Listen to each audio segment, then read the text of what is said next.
Hello, thank you for joining me. Today I wanted to talk about the idea of building blocks in tatted lace. We started with rings only, using the double stitches with picots, with the different colored threads, giving the variegations. Then rings only joined with picots gives the 5 and 6 ring type motifs, flowers and snowflakes.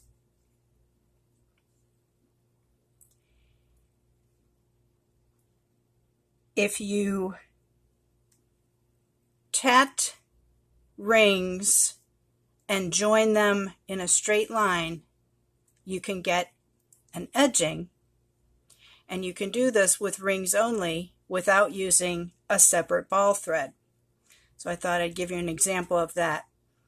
Now the one thing with this particular technique is, depending on what you're going to use the finished lace for, you might want to consider how you're going to make your thread spaces a consistent length. The way I did these here is, after I finished the last ring,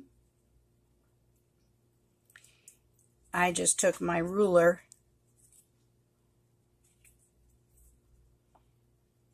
to see, and this was about 3/8 of an inch.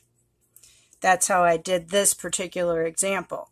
So you're just going to hold about 3/8 of an inch and make your next ring. It's similar to when you're making a picot.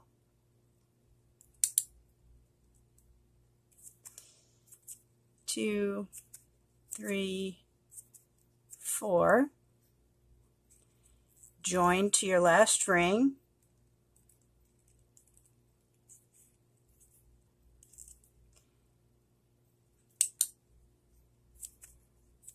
One, two, 3, 4.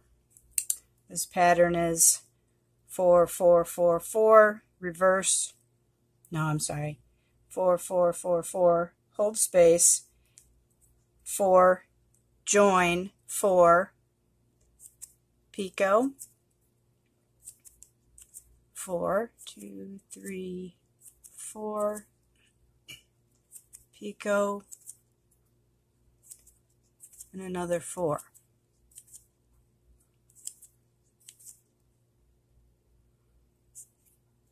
Close your ring.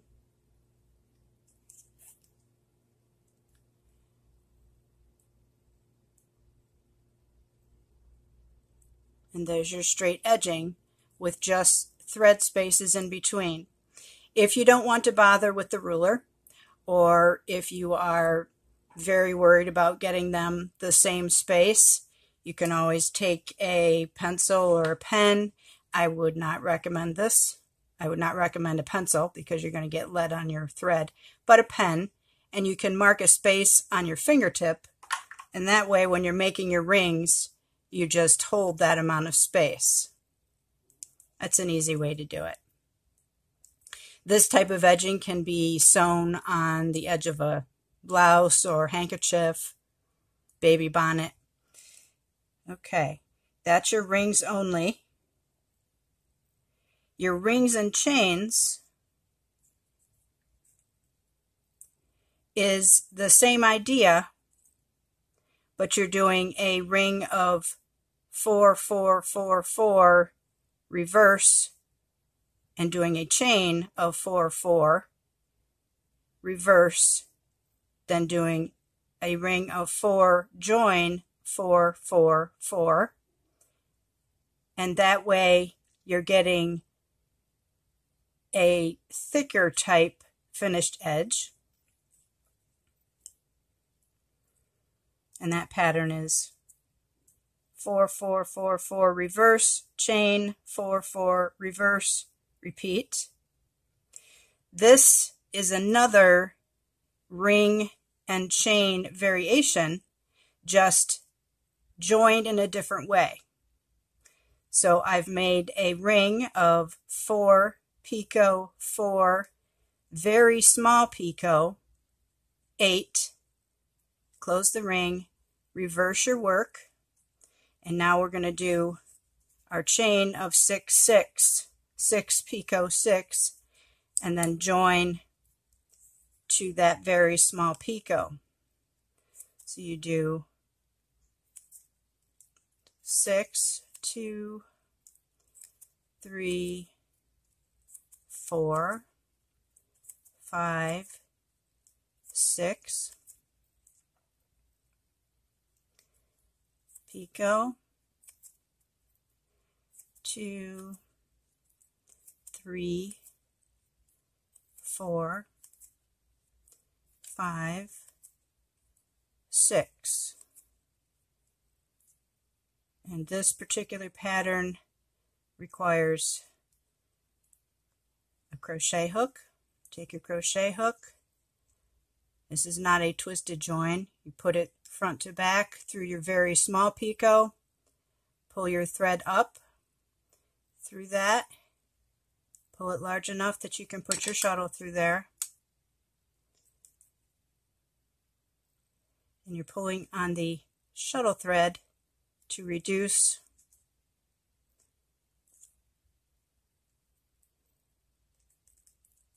that. Make the second half to tighten that to secure it. And there's your ring and chain variation, just in a different order. Your next one would be you reverse that, make your next chain, or I'm sorry, make your next ring, reverse, chain, join, and you keep going. The next step after that is the clover leaf, which is basically the same idea. It's using rings and chains, but you're doing 3 rings in a clover leaf before you reverse to make your chain. So this pattern is a clover leaf, 3 rings, 3, 3, 3, 3, ring, 3, join, 5, picot, 5, picot, 3, close your ring, 3rd ring, 3, join, 3, picot, 3, picot, 3. So I'll show you how to do the second ring. Same as the first. You do your first stitch, do 2, 3, join, and this is just a normal size picot, which wouldn't necessarily need a crochet hook. Put your shuttle through there, and you do 5, 2, 3, 4, 5, picot, 2,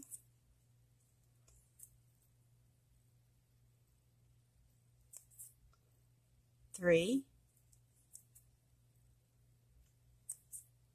4, 5, picot, 1, 2, 3. Close your ring. And there's your second ring of your clover leaf. Now, as you can see, depending on your pattern and your preference, you can make as many decorative picots on your top ring as you want. The first 2 examples here, I have 3 picots there. This example, there's only 1. Okay, and then your 3rd ring, do the same as your first. 1, 2, 3, join,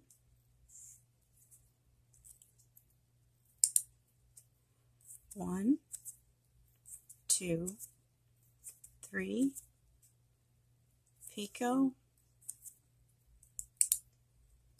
2, 3, picot, 2, 3. Close your ring.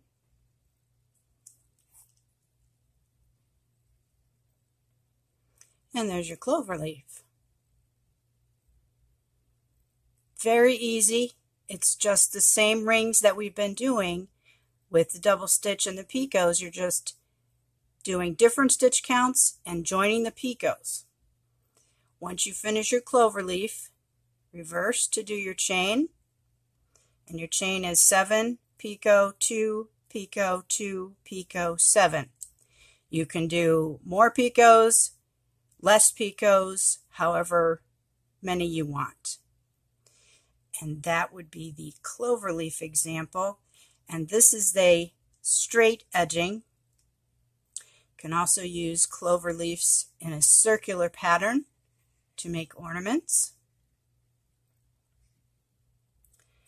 This is a square version where the clover leaves are in the corners with extra stitches for the corner chains, which creates the corner, and your ring and chain pattern in between is facing out.